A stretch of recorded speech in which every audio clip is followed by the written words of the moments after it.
Welcome to the Free Library of Philadelphia. My name is Laura Kovacs, and I'm honored to introduce our guests this evening.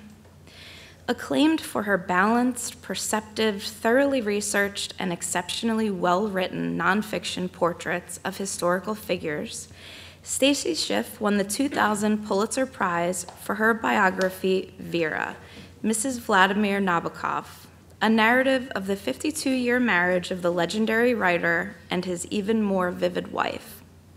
Her many honors include fellowships from the Guggenheim Foundation, the National Endowment for the Humanities, and the American Academy of Arts and Letters.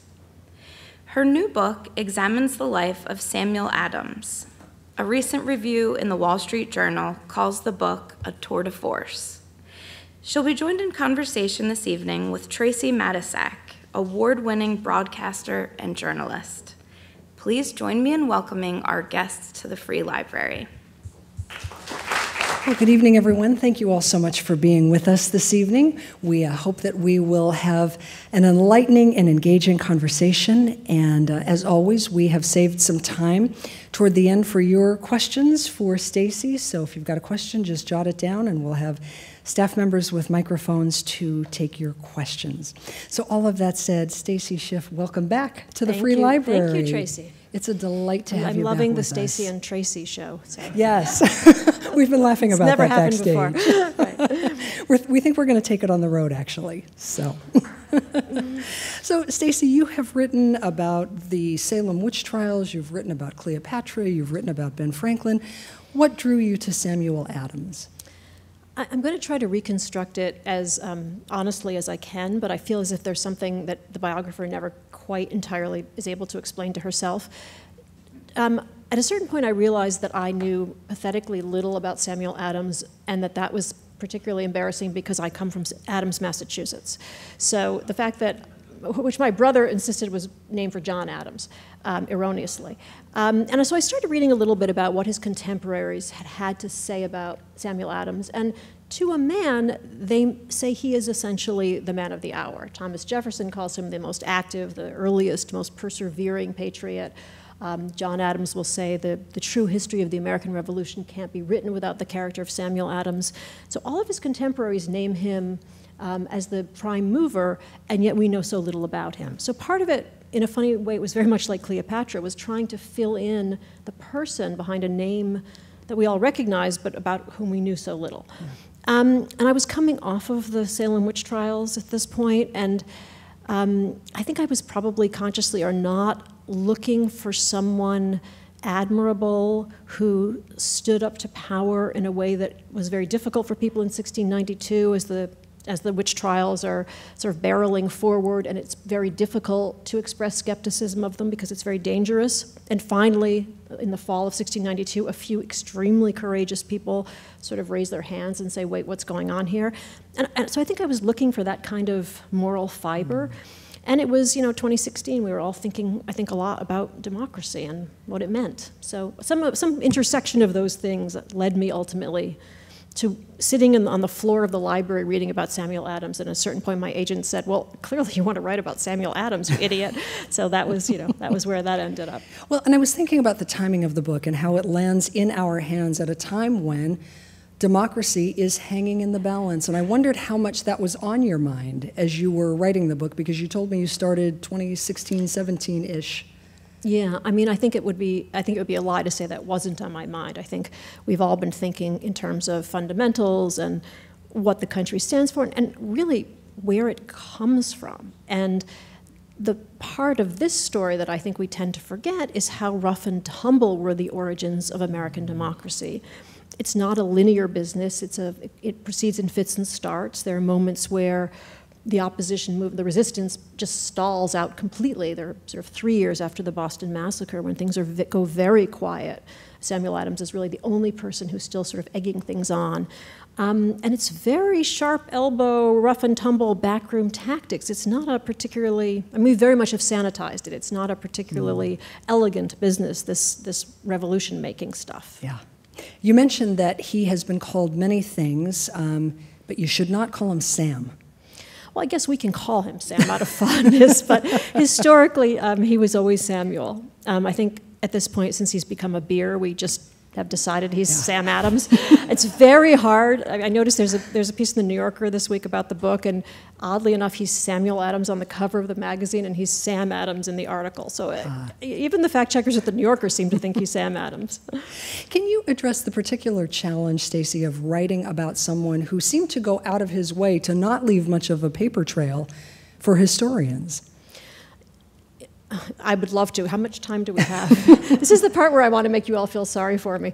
Part of the beauty of this piece of history is that it's so little known. And of course, the reason it turns out to be so little known, I would now wager, is because it's really hard to document. So let me start with the reasons for that. Adams, first of all, when you're in the business of fomenting revolution, you tend to not leave too much of a trail. You're covering up your fingerprints. So perhaps the lines of this book that I had the most trouble writing were the description that we have from John Adams of sitting in Philadelphia at the Continental Congress as he watches Samuel Adams feed his papers to the fire. And then on another occasion, he watches Samuel Adams, cutting them into smithereens and littering them out the window. So there's the historical record, basically. So Adams goes out of his way for various reasons to cover his trail. The paper trail is very much meanders, and there are big holes in it. And then there are certain things that just don't turn up. For example, one of the best documents we have about him is an account written by his great-grandson on the life of Samuel Adams. It's a little dry, but it's quite comprehensive. It's mostly accurate. And in a footnote, the great-grandson mentions a memoir about Adams by his daughter. So, of course, when I started the book, I assumed that 50 or 60-page memoir would be with his papers in the New York Public Library. It isn't there. So and I find this with every book, there's the sort of holy grail. So if anyone has that, I hope they might think of sending it my way at this point. So there were things like that that never turn up. And I suppose on the flip side of that, and this isn't exactly your question, the documentation in the British archives is quite extraordinary. Adams is running circles around Crown officials. He is the nemesis of the royal governors of Massachusetts through these years. And they're all writing back to London, back to the ministry, in very eloquent and colorful terms about this public nuisance, Samuel Adams. So that turned out to be a treasure trove of material. Constructing a person's biography from what his enemies have to say, we should all remember this, I suppose, as a life lesson, is a dangerous business because that too can be very tenacious or very warped, but in this case it was also very rich. Yeah.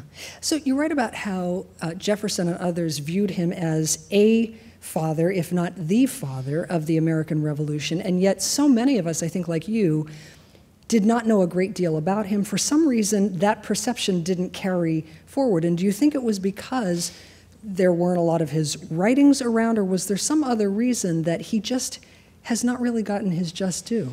It's such a great question. I'm assuming that to some extent, when you want to build up a country after a revolution, you want to sweep the revolutionaries off the stage. So that someone who is attached to the less antiseptic parts of the revolution, more of the street rioting parts of the revolution that you maybe don't want to remember when you're building up an established government, I think Adams gets swept aside with much of that.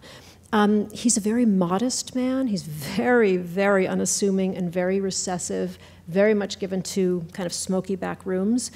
So he doesn't, he dismisses himself in a funny way. He's very complicit in the disappearance. John Adams will remind him late in life that the papers that Samuel Adams has written over the course of 40 years are crucial to an understanding of America and that he should collect and publish them. And Samuel never takes the hint. He never does that. So, you do have people who are writing for posterity, like John Adams particularly, who's been doing so since he was an adolescent. And then you have people who just think, well, posterity will take care of this, which is a sort of careless attitude, and into that school falls Samuel Adams. And I should just add that he's a very religious man, and my sense is that he only cared really about one judgment in the world, and he didn't care what posterity thought of him. He just cared about the ultimate judgment an was going to be. audience of one. Exactly, and that he's playing to that audience to a large extent. Yeah, and to your point, he was an unlikely hero. In fact, you're right that for the first 40 years of his life, he was a total failure. Can you describe what you mean by that, and then what happened at that point that sort of lit the fires of revolution under him? What does it say about me that I find it deeply charming that he was a failure for 40 years? Indeed, he comes from a very wealthy family, a family that is, and this is to your second question, it is ruined by an act of parliament, by a sort of peremptory, unexpected act of parliament, which may have some bearing on the years that will follow, so that when he goes to Harvard, he goes back to Harvard for a master's degree, and in the course of his earning his master's degree, his family goes from being quite affluent to being really bankrupted by this act of parliament.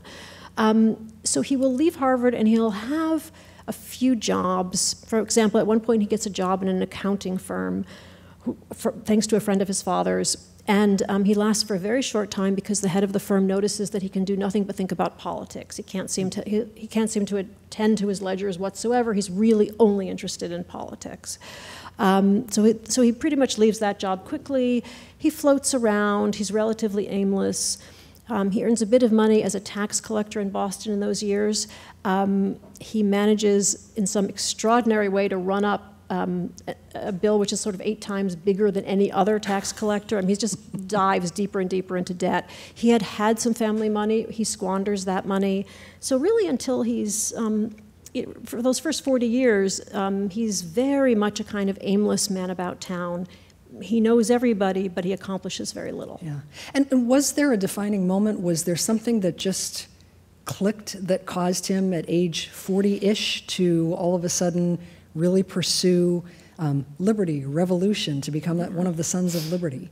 As somebody said in a review, you kind of want that they killed my dog moment. This is what made him suddenly.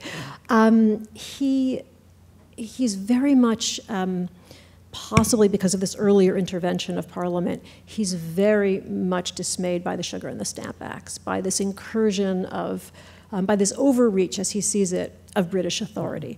And it is during the response to the Stamp Act that he becomes very central to various friends who are in the Massachusetts House of Representatives for whom he helps to write documents. And I should have said that he has spent some of these aimless years as a journalist, writing various things for various papers, all of it pseudonymously, so it's very difficult for us to actually figure out the paper trail of those years. But basically the Stamp Act is what summons him from the wings to center stage, and it's in the course of the response to the Stamp Act that he will become a member of the Massachusetts House of Representatives. And we discovered that he had a particular talent for inflaming passions, often, as you mentioned, under an assumed name, but sort of instigating this political upheaval and then disappearing into the shadows. Can you share maybe a couple of examples of how he did that? And I'm thinking, Boston Tea Party, there's any number of examples where he just sort of got people riled up and then faded away. Let me just talk first about the getting people riled up, because he has this amazing ability to unite men. And there's a lot of arm twisting here. There are a lot of people who aren't really sure what they think until they've talked to Samuel Adams, and then they seem to know exactly what they think. And he's extremely good at, for example, with John Hancock, who is a very wealthy younger man, not really sure of his political convictions, never really will be sure of his political convictions. Samuel Adams is tremendously effective in sort of roping John Hancock into the opposition party and keeping him there, for the most part. There are also years when the two of them are off speaking terms. But John Hancock, whom everyone else thinks of as sort of a political weather vane, when he's in the presence of Adams, is very much wed to the resistance. Sorry, what was the Boston Tea Party? So the Boston Tea Party is a fascinating case because we obviously don't know exactly who orchestrates the Tea Party. There's tremendous opposition, we can talk about this, to the arrival of the tea. To uncrate it is to essentially accede to British demands. Samuel Adams's great comment at this moment is, because I couldn't trust to the personal virtue of my fellow citizens to not drink the tea, I trust to their public virtue in rejecting the tea. So he and the other opposition leaders in Boston, the other radical leaders, have called this series of town meetings to decide what to do with the tea, how to oppose its landing. Essentially, they would like it to be sent directly back to London so that no one pays a duty or accedes to the Tea Act. A couple of weeks before the Boston Tea Party, Adams will write to his chief correspondent in London and say, you know, unless something is done at your end, I'm going to have some news about a non-trifling event. So, you know, there's this pretty heavy hint that, you know, something is up. And we have various hints. We know from people who were later deposed in London that Adams is very active in the tea meetings. When the group of men go off to the harbor, to the wharf, to actually pull up the chests of tea and splinter them open and dump everything overboard, Adams and John Hancock and Thomas Young and a few other leaders are very conspicuously not there. They're very conspicuously still at the Old South Meeting House, which is somewhat telling in and of itself. And afterwards, Thomas Hutchinson, the royal governor, will say, Adams was never in greater glory than he was that evening. So, you know, there are all of these hints that he's, as the deposed witnesses will say, at the top of the list of suspects. But we certainly don't have his word for it. He writes about the Tea Party later in this completely passive tense. It's as if the tea crates just jumped overboard. No person was involved, because he's very intent on making this about principles rather than perpetrators. Yeah. So there's really, and everyone, you know, everyone in Boston goes, it's an astonishing thing. Thousands of people have watched this event. Everyone is very clear about the fact that 342 chests of tea have been dumped overboard. It's something like 90,000 pounds of tea. But nobody has any idea who could have done it. There's not a single, and when Boston wants to go silent, Boston can go silent. So no names were ever mentioned. So you mentioned Thomas Hutchinson, who was the loyalist governor of Massachusetts, and of course Samuel Adams was an absolute thorn in his side. Depending on who you asked at the time, Samuel Adams was either a man of, and I'm quoting here, refined policy, steadfast integrity, exquisite humanity, and universal good character, or he was, as Hutchinson might have said, the Machiavelli of chaos. And I'm wondering, as you researched his life and read what people wrote about him, was the truth somewhere in the middle, or where did you come down on who he really was in all of this? Well, I think that most of us come closer, when we come to the subject, come closer to the Machiavelli of chaos piece of it, right? We think of him as a firebrand or sort of a brawling radical in some way. I was surprised by how many descriptions there were, and that's a John Adams description, of how refined and affable and charming and just generally genteel he was. And there are lots of, you know, he loved children, he sang to children, he was lovely with his own children, he entertained, you know, beautifully at his incredibly Spartan home. There are lots of tributes to what a lovely man he is, what a decorous individual he was. So I think the answer to your question is both of the above, but I was fascinated to see that there was that dichotomy, and obviously the descriptions of him as the Machiavelli of chaos always come from the crown officers whom he has so tortured for years.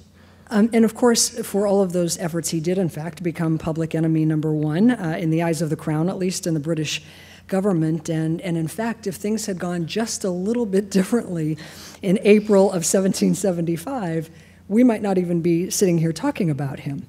Well, I'm so glad you mentioned that, because that is what I should have mentioned. That was another part of the genesis of the book. I was sitting at my desk one day reading Paul Revere's accounts, as one does, and I suddenly realized, wait a minute, we all know that Paul Revere got on his horse on April 18th, 1775, and rode off, but I'd never really thought about where he was going. And where was he going? He was actually going to warn John Hancock and Samuel Adams that they were likely to be arrested. That was the understanding of where the British troops were going that night, which may have been erroneous, in fact, but that was his mission. And it was at that moment that I thought, and that's when I knew the book started also with Paul Revere's ride, just because it seemed so crazy that we all know this, but we never really think about where is he riding at that moment. So yes, Hancock and Adams are at this point. They have adjourned a provincial Congress. They're about to ride to Philadelphia for the Continental Congress. They have realized that their that they may be in some danger of arrest. They are the two proscribed traitors at this point, and they're in Lexington at the home of the Reverend of the Lexington minister, who is related to John Hancock. And so they're in this house. They get several warnings that evening that they're very likely about to be arrested or assassinated, as some people assumed. And then apparently there's a scuffle between the two of them. John Hancock thinks that he should stand and fight, a man with no military background. And Samuel Adams has to keep reminding him that their place is actually on the political side of things, not the military side of things. And finally, after many hours and a second warning from Paul Revere, the two of them scuttle off. Yeah. And Paul Revere gets in trouble that night himself. The only person who ends up with a gun pointed at his head that night is Paul Revere, exactly, who rides into a British ambush after the first warning. He rides off meaning to warn more households of what's about to happen. And he meets with a British ambush, and it's an amazing account, which we have from him. He's unflappable. I mean, they're really trying, they're toying with him, they're insulting him as they ride. They take his horse, the horse, and he's just so cool. And they say to him, you have to tell us the truth. There's a gun pointed to your head, and he basically says, I understand, thank you so much. And he's just completely in his element. But then he returns to the parsonage. He's shocked to find Adams and Hancock still there, not having moved. And because he's able to say to them, I had this British patrol with me, less than a mile from the house, you really need to get out of here. And it's at that point that the two of them trundle off. Speaking of Paul Revere, I was struck by the notion that the more things change, the more they stay the same. And by that I mean that I was thinking about how after the Boston Massacre, Samuel Adams and Paul Revere really sort of commandeered the narrative about what happened on that night. And so they painted a picture in words and images of the colonists being, completely unarmed, innocent victims, and then there were the bloodthirsty British soldiers on the other side who attacked them completely unprovoked. And I couldn't help but think of the kind of the disinformation campaigns that we see even today. This is a hard thing to get one's mind around. That, first of all, the word misinformation existed at the time, which I find, kind of amazing. Yes, Adams is a master of propaganda and a master at misinformation. And certainly the best instance of that is after the Boston Massacre, a confrontation that, for all we know, was provoked. I mean, seems from much of the testimony to have been provoked by the townspeople who are heckling and insulting and essentially egging on the British guards who ultimately fire on them. Adams does everything he can after the massacre to see that the trial takes place as soon as possible while the town is still inflamed, while the town is still furious, while there are still spots of blood in the streets. And he and Hutchinson basically face off at that moment. And Hutchinson wants to delay the trial, obviously, so that he can get a fair trial. And he'll prevail over Adams. And there's some kind of dicey moments with Adams. At one point, he kind of barges into court and tries to talk some of the justices who are meant to serve at the trial into delaying. Into not delaying. The trial takes place in the fall. Boston Massacre had been in March. The trial takes place in October because Thomas Hutchinson got his way. And everyone but two of the British soldiers are exonerated, which does not stop Adams for the next 6 months from relitigating the entire incident in the press. Almost weekly, there's a piece by him, usually on the front page, usually as Vindex, which is one of his many pseudonyms, in which he essentially retries the entire case, casts aspersions on the witnesses, says how can the jury know what they were talking about, they're not even Bostonians, casts aspersions even on one of the victims who on his deathbed had said, I understand why the soldiers fired on me, and Adams basically says, how can you believe him, he was a Catholic? I mean, it's extraordinary stuff. And at one point he's challenged by the Attorney General, also writing under a pseudonym, who basically says something to the effect of, are you really going to say that 2 judges and 24 jurors didn't know what they were talking about, but you do? And the answer to that is basically yes, that was what he was trying to say. And didn't John Adams defend the soldiers who were tried? Yeah, and that must have been a really interesting conversation. John Adams, I don't think, would have accepted the case without Samuel having had something to do with it. There was an enormous incentive at that point for Boston to prove for New England to prove that justice, that it knew how to adjudicate a case, how that justice should be served, that this could be dealt with in a very sophisticated way, and for nobody to release any Boston secrets. And John Adams could be trusted to do both of those things. But there must have been some very interesting conversations between the cousins at that point. Well, and I was struck, too, by something that you wrote at the very beginning of the book about Samuel Adams and his idealism. And you said, and I'm going to quote here, that he believed that a moral people would elect moral leaders. He believed virtue to be the soul of democracy. To have a villainous leader imposed on you was a misfortune. To elect him yourself was a disgrace. And I'm wondering, I have two questions here. One is, what do you think he would make of American politics today, for starters? I think you just said it. Yes. And I guess I was also struck by the high value that he placed on virtue, and yet he was willing to resort to less than virtuous means to shape public opinion at the time, sometimes to radicalize people. And I wonder how you sort of square that high value on virtue and yet the willingness to do some underhanded things maybe to accomplish your ends. I think that's the charm of the man. I mean, it is such an extraordinary duality that he does. Both of these things are true. He's incredibly noble, and at the same time, he's incredibly underhanded.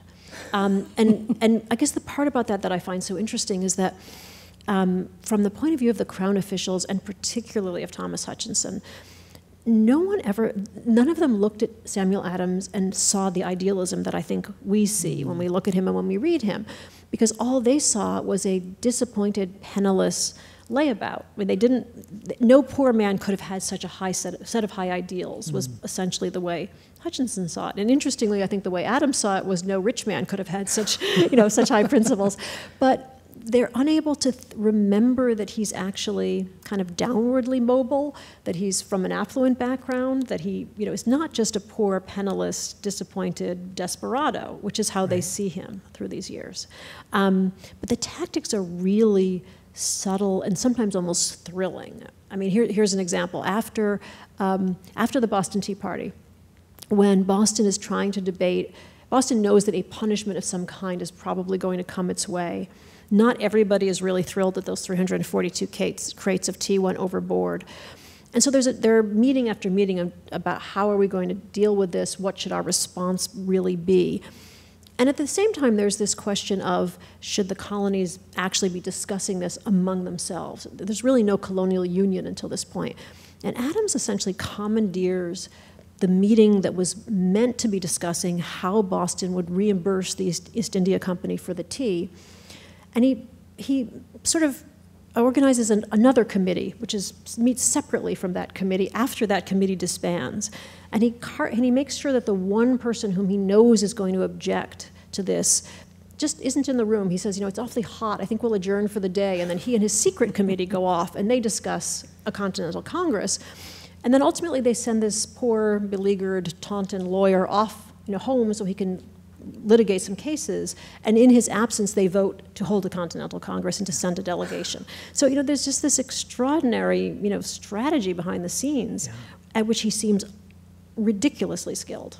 Well, so you mentioned a moment ago about him being sort of downwardly mobile, and I saw your piece today, your opinion piece in the Washington Post, where you talked about, well, that came out like an hour ago. You are very fast. Paying attention over here, and you wrote about how this idea of, blasting elites goes all the way back. I mean, we think it's something that we're seeing in our day and age, the sort of conflict between elites and those who might be perceived like a Samuel Adams, or to use the term, the basket of deplorables, right? We've got these opposite extremes.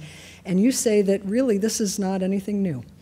Well, it took me a long time to see this, that all of the Adamses, both John Adams and Samuel Adams, and many other people, Mercy Otis Warren, many people who are writing during these years, absolutely abhor Thomas Hutchinson, who's a very sober, diligent, modest, public servant, but happens to hold almost all the high offices in Massachusetts himself. And the ones he doesn't hold, he's given to family members.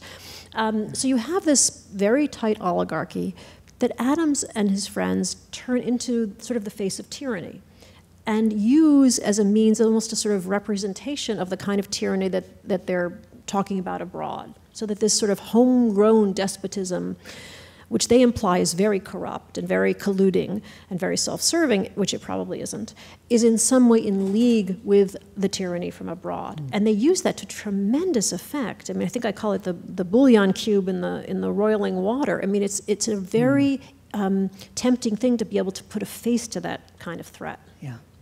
What was Adams' position on slavery? He can't abide it. And we know this because at his second marriage, his first mother-in-law gives the couple as a wedding present a slave, which was a New England custom of some sorts at the time among people who could afford it. And Adams balks at the idea and says, I will not have a slave in my house. She can come if she's free. And Surrey, as her name was, came to live with the Adamses for decades. And actually, none of the letters from Philadelphia to Boston that he writes his wife fails to include a question of how is Surrey doing. I mean, she's clearly a very close member of the family. And there are a couple of aborted attempts in the 1760s to do something with abolition in Massachusetts. There are all kinds of petitions afoot, and he's very involved with that, but nothing ever comes of any of them. Yeah. Samuel Adams did as much as anyone, and more than most, to inspire the American Revolution. But to your point earlier, after the war, he, I won't say faded from view, but he was not as prominent, right? Like there was a period of years where he was really, that guy. And then not so much after the war. And you talked about the idea of sort of sweeping the revolutionaries under the rug. And I'd like you to expand a little bit more on that and kind of what happened to him afterwards and what did his life look like? It's a very sort of unsatisfying third act in the life. He's very good. He seems to be better at disassembling things than at building them up. So that after the war, when it's time to actually build institutions and pull the colonies together and confederate in some way, he's nowhere at the table, basically. He's very much at odds with the Federalists. He seems, in a funny way, to wish that the country could go back in time. I think he's still aiming for, the pure democratic, the pure and pious democracy that he had first envisioned. So he has no real place at that table. He several times throws in his hat for political office, and he's soundly defeated. I mean, he's really seen as a relic, very quickly after the revolution. When aspiring revolutionaries from elsewhere stop in Boston, Adams is their first port of call. He's kind of the first revolutionary address.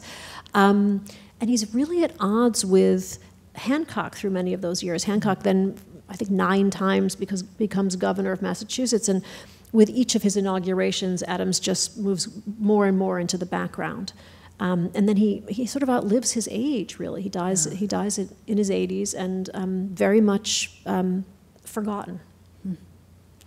A couple of things. As you were researching his life, what either surprised you the most about him, or what would you say was the biggest takeaway from his life for you? He's very clear in his conviction that ordinary people can change events, can change the course of events. And he's rousing and thrilling, I think, on that front. So I think that was one of the biggest attractions and one of the biggest takeaways. And the other, I think, is just how truly rough and tumble and helter-skelter in a funny way these years are. There's no straight path to I think, unlike what many of us assumed from, our school days, there's no straight path through the revolution. There really are all of these fits and starts and nooks and eddies. And there he is kind of at every turn, often the only one who's persevering through them, even when everyone else has kind of given up hope or decided that they can live with colonial restraint or colonial legislation. He's the one who's continually still at the tiller saying, no, we're at the tiller, we're saying we're not going to live with this. Yeah. I wasn't aware of this at the time that it happened, but in 2014, I'm sure you know, there were some workers that were fixing a leak at the Massachusetts State House, and they discovered a time capsule that had been buried in 1795, I think it was embedded into the cornerstone of the building, and it was by none other than Samuel Adams and Paul Revere. And I made some notes about it because I wondered if you were aware of this. But it seems that there were some newspapers in there. There was a shilling or two, I want to say, and a couple of other items. And I don't know what the dates of the newspapers were, but I just thought it was fascinating that after all of this time, they found it in, I think it was 2014, just fixing a leak or something. Do you think that memoir by his daughter is in there too? Now I suddenly understand why it has never surfaced. I'm going to Boston tomorrow. You can be certain I'm going to ask this question before I get out of the airport. Exactly. I didn't know that. That's astonishing. Yeah, that was news to me as well. Apparently at the time it made the papers, but I was surprised to hear it. And there were several newspapers that were apparently in remarkably good condition, and a couple of shillings and some other artifacts that the two of them put there in the Massachusetts State House, 1795. I was just actually writing about Adams and Hancock because it's such an oddball relationship. I mean, they're completely unsuited to be friends and colleagues, and there's a very poignant moment when Hancock dies very young. Hancock dies at 56, and very much beloved by Boston. He's very rich, and he's given Boston church bells and trees and all kinds of things. So he's the sort of, Boston's greatest philanthropist, and there's this immense and very spectacular funeral procession for him, which is led by Samuel Adams, who can't quite make it to the burying ground because he's at this point so feeble, and he has to be sort of held up and then carted home, and it's exactly the way the relationship sort of peters out at that point. Yeah. Oh, thank you. I look forward to reading it. I've been reading the one about Franklin in Paris, and brings to mind, I know that Sam Adams sided with Jefferson in the conflicts with his cousin, with John Adams, and John Adams was very unsympathetic to the French Revolution, and I gather Sam was sympathetic to the French Revolution. And where does he fall in with the Girondists and the Jacobins, and if at all, Tom Paine and so forth? He has a very vexed relationship with Paine, largely because he can't abide Paine's stance on religion. He thinks, obviously, that Paine is, irreverent and uncomprehending in terms of religion. It's very hard to say what he makes of the French Revolution because the papers from those years are so sparse. I hate that. With Jefferson, it's really interesting because Jefferson's second inaugural address, he writes, or so he says, as a letter to Samuel Adams. And he writes this very moving letter to Jefferson, in which he says, my dear friend, I hope you heard that as it was intended, which was as a letter to you. And it's really, he thinks of Adams as the embodiment of the Republican spirit. And it's a beautiful, it's kind of tears to the eyes kind of letter, because you don't exactly see, brawling, radical, firebrand Samuel Adams behind those honeyed words. It's a very, it's a beautiful speech. It's also a somewhat manipulative speech, if you believe Joe Ellis, who thinks Jefferson's basically doing this for political reasons. But again, it's one of these sort of rousing anthems to Republican values, because Jefferson sees Adams as representative of that in a way that John Adams no longer is. John and Samuel do pretty much go their separate ways, one of them believing in the rights of individuals more over anything else, and the other one really believing in institutions. And Samuel just really didn't get institutions. Hi, thanks for coming all the way to Philadelphia. It's an hour. Happy to do it. So I think I know your answer to this question. You were talking about the misinformation that Sam Adams used, and so you sort of think of it kind of as an instrumental way of creating the revolution or sparking the revolution. There's a whole lot of American historiography that thinks of the revolutionaries as totally wacky, that they are simply the kind of people we would think of today as conspiracy theorists, and that they imagine that the British monarchy and government is a tyranny, whereas in fact it's almost impossible to figure out how they got there, and it sort of Bolingbroke over to the United States and that whole thing. What was your sense as you were reading about these people? Were they in fact wacky, and if so, how did they get that way? That's a kind of a big mystery. That's such a great question. Two things I should have mentioned earlier.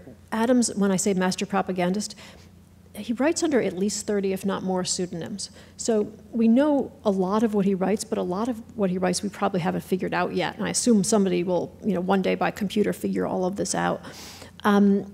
Largely for those first years, the Crown officers tend to think that whatever this thing is that's so annoying these, crazy radicals is delusion. And they're under some kind of crazy spell, and they'll snap out of it in a minute. They literally compare it over and over to the Salem witch trial, to Salem. They keep saying, what is wrong with these guys? We don't get it. And they then begin to say, wait, there's a conspiracy among the radicals. What's fascinating is both sides accuse the other of conspiracy, exactly. So the radicals are essentially saying they're colluding in some conspiratorial way against American interests. They're going to be extortionate with us once they tax our, our stamps. Then they'll tax our land. What are they not going to tax once they start down this road? There is no conspiracy in Great Britain, and there is no conspiracy in America. But both sides are absolutely dead set on this conviction. What there is a very, and which I do think I feel very secure saying, is there's a deep and abiding irritation with British overreach, with this idea that an island should be administering a continent, that people are making demands of them. I mean, as Adams says at one point, why should you tax us? Our governments are identical. Why don't we tax you? I mean, there's just this sense of sort of, why are you toying with us like this? We have as much say in Parliament as we do over the Emperor of China. I mean, there's just this complete befuddlement about why suddenly Great Britain has woken up and decided to attempt to regulate colonial trade. I mean, that had never been part of the bargain before. Why should that happen now? And what's interesting is that, well, two things are interesting. The level of ignorance in Great Britain of what was happening in the colonies and of what the colonies consisted is staggering. I mean, most people don't know where the colonies are. They may be in the West Indies, they might be in the East Indies, nobody's really certain. And the Americans are aware of that. They're aware of the condescension, and they're aware of the real ignorance. But the other thing that's kind of staggering, and I'm sure people have written about this, but I've not seen it, is how vague the Massachusetts Charter really was. There's no mention of Parliament in the Massachusetts Charter. And over Adams will go back to that, and as will some of his colleagues, and say, but wait a minute, why should we be listening to Parliament? No one has ever said that we are subordinate to Parliament. Yes, we consent to a relationship with the king, but not to Parliament.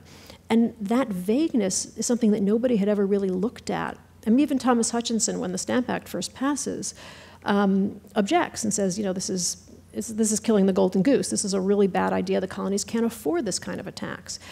But no one has really sort of said, if we had maybe thought about this document and been a little bit, and delineated it a little bit better, we wouldn't be in this jam right now. Question is, I'm just wondering if you could comment on your perspective on Adams's influence and in the dynamics of what happened at the First Continental Congress. This is one of those moments where you just have so many questions. As you know, there are no papers, really. No one's allowed to be reporting on what's happening. So we're limited really to the few sets of correspondence that we have that come out of those days. And what we largely have are people sort of saying, we have people like Galloway saying, this is a man who ate little, slept little, and thought much, and he says that in the most insulting possible way. That Adams was everywhere he could possibly be, annoying everybody, and there's clearly a lot of backroom negotiating going on. At that Congress, as you know, there's an alarm. Word comes falsely from Boston that there's been an attack on the town of Boston, and just after that alarm. Comes from Massachusetts, the Suffolk Resolves, which is the most strict non-importation agreement ever hobbled together, which had been largely agreed upon before the Adamses and the whole delegation left Massachusetts. People will go so far as to imply that Samuel Adams had arranged the false alarm so that people would sign the Suffolk Resolves. I don't think his degree of manipulation was that great, but I do think there was a lot of drumming up concern for poor martyred Boston. I mean, the thing that really motivates really pulls the colonies together in these years is not the Boston Tea Party, it's the punishment for the Boston Tea Party, right? It's the Boston Port Act. And at that point, it's fairly easy to get the other colonies on board, thanks to the committees of correspondence, which we didn't talk about, but Samuel Adams's invention, which tied together all the towns and all the colonies. And he's very instrumental at sort of drumming up that kind of unanimity at that Congress. I wish we had more. I mean, that's, yeah. Hi, my question has two parts. One is, I'm wondering if another reason why Samuel Adams kind of faded after the Revolution was that he didn't get involved with the federal government as Washington, John Adams, Jefferson, and Madison, Hamilton all did. And then an exception is Franklin, but he was already famous with the lightning rod even before the Revolution. And the second part of my question is, since Samuel Adams did kind of retreat and just be involved with Massachusetts politics, what were things like when he was governor of Massachusetts, and did he keep some contact with the other ones that were more involved with the federal government? Sorry, the first part of the question is Washington. Oh, of what happens to him after, in those first years in Boston? I'm sorry, was that the first part of the question? If another reason why he Oh, yes. Sorry. Doesn't play a role, you're absolutely right, because he does not hold federal office, indeed contributes to the fact that he disappears somewhat from the scene. Added to that is the fact that John Hancock has gone back to Boston and has maligned Samuel Adams day and night, as have several other people, some of them on foreign payrolls, in fact, to somewhat neutralize his influence. And one of the rumors that John Hancock will spread is that Adams has been complicit in the Conway cabal against George Washington. So that also makes him persona non grata among the power elite, because many people believe that because Hancock has been running around saying it to everybody. So that works to his disfavor. He does briefly become governor of Massachusetts. He's lieutenant governor when John Hancock dies, and then he ascends to the governorship. And another historian has pointed out that the higher Adams went in the hierarchy, the worse he seemed to perform. He was a terrible governor. And I think he would have been a terrible, I think he would just been a terrible administrator. I mean, all of those backroom tactics didn't really serve, all of the bringing men together was something that sort of somehow seemed to desert him after the Revolution. He ends up backing the wrong horse. He believes people who were very shady, believes in people who were very shady characters. He seems to get involved in all kinds of confusing imbroglios. It's almost as if he loses his gift in those years.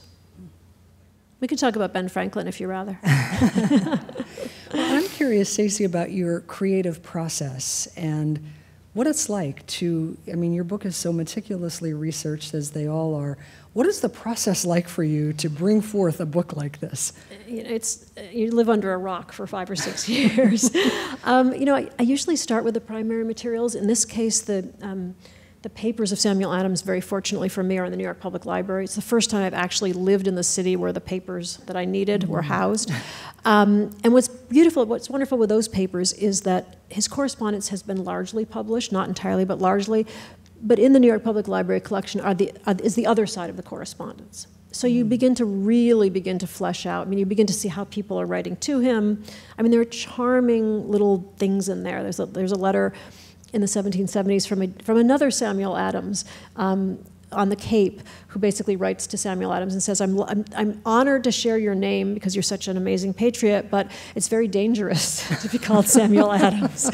And they're just such, a friend who writes to him when Adams is at the Continental Congress, and the British have occupied Boston, and writes and says, I stopped at your house today and I carted off all the papers so that those vultures would have would not have anything of yours to prey upon. And your testimony there to often how popular he was. There's a wonderful story about him going to the Continental Congress for the first time. And as I say, he was very poor. He was generally bedraggled. Even he refers to himself as shabbily dressed. And clearly that didn't sit well with his constituents in Massachusetts. So over the course of several evenings, arrives at his house a tailor and a wig maker and a shoemaker, each of them dispatched by some mysterious benefactor, and they each take Samuel Adams's measure, and then at the end of the week or the month appears at the doorstep a trunk with a full wardrobe for him to wear in Philadelphia. But that's mentioned in a letter of someone's as testimony to his popularity, that he could invoke this kind of tribute from people. And probably, by the way, it was John Hancock who paid for that, but we'll never know, unless those papers turn up in the in the time in capsule. The time capsule. Right? So that was really where I started. I started with those papers, and then I generally tend to roam out to the secondary sources, and in this case to the British archives, which are not an hour from New York, unfortunately. And then there's a great deal in the Massachusetts Historical Society. There are Thomas Hutchinson's letters, there's a lot of John Adams material, a lot of the supporting cast, the newspapers, and that's the problem with someone who writes under 30 pseudonyms, and in a town that you want to really be able to paint the gritty detail of, you end up reading a lot of 18th century newsprint. So that was a little rough, but I can tell you precisely what was sold and for how much in Boston in 1768, if anybody ever wants to know. And then I usually go back from there to the primary sources, to Adams's papers, which I then can read again finally in context. And only at the end of that do I start writing. Wow. And then the writing process itself, I mean, that's got to take an awfully long time, I would think. The writing usually takes about a year and a half. Okay. When I don't really like to leave my office. I feel kind of as if I have a patient on the operating table, and if I leave, something terrible could happen before I got back. So I ruin a lot of family vacations. Yeah. Just carrying forward with your writing process, you go to these various places, libraries, organizations, whatever. You read. You transcribe onto paper or to computer excerpts from what you read, I would assume. Without having written the book, what do you do with all these pieces that you've collected over a course of a year or two, whatever? And how do you, in your mind, how do you organize this and eventually get a book? How much longer do we have? I have the most ill-organized and embarrassing process. But the answer to your question is that I take notes on a computer, and generally, only because I always remember where I read it, I will keep them organized in my computer by the archive. So there's a Massachusetts Historical, the 2019 trip, the 2020 trip, there's the British Archives trip, there's the Parliamentary Archives trip, they're all in separate files. When I'm ready to write a section of the book, and I know that there are better ways to do this, but I can't seem to do them. When I'm ready to write a section of the book, I generally read through most of my material and pull together what I think I'm going to want to use for that particular section. So, for example, the book opens, after an introductory chapter, the book opens with Paul Revere's Ride, and that night, that April ride, I go through everything to see what I have that I think I'm going to want to pull into that chapter. And I make a sort of text of those materials, and then I write from the text. So I may have a 50-page or an 80-page document which essentially has all the raw material for a particular section. And sometimes that source material will end up sort of spawning a child. In other words, I'll be in the middle of writing about the Boston Tea Party, and I realize I have to, or here's a better example. I had started down the road with the witchcraft book, and witchcraft symptoms have broken out, and everyone's in an uproar, and fingers are beginning to be pointed in all directions, but I have not yet told the reader what a witch is, or what a New Englander in the 17th century believed a witch to be. So I realized I had to go back and, first of all, do a kind of short history of witchcraft, and pull that from all of my various source material and write a section which was basically, when we say witch, what do we mean, and what did a 17th century villager in Massachusetts mean at the time? So the answer to your question is it's super unscientific and very cumbersome, but it seems to work because you begin to, when you pull that material all together, it does begin to ferment in some way. And themes begin to emerge, and chronologies begin to emerge. And I also keep a chronology usually, kind of bound chronology, because when you start seeing how things crisscross temporally, you see connections you wouldn't otherwise see. For example, there's a period in time where Thomas Hutchinson is writing a lot of letters because he's clearly addled. And I don't think I would have noticed the reason for that if I hadn't seen what was going on at the same time that he has this kind of epic letter writing season. Well, I have to slip in too, but it'll be very quick. You've mentioned Paul Revere's Ride, and I'm sorry I haven't read your book yet.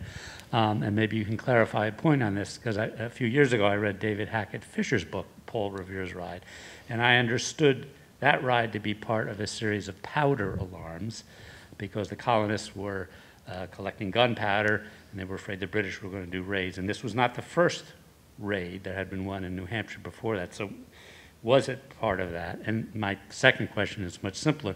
Are there particular historians of the colonial and revolutionary period that you admire and recommend? They're both lovely questions.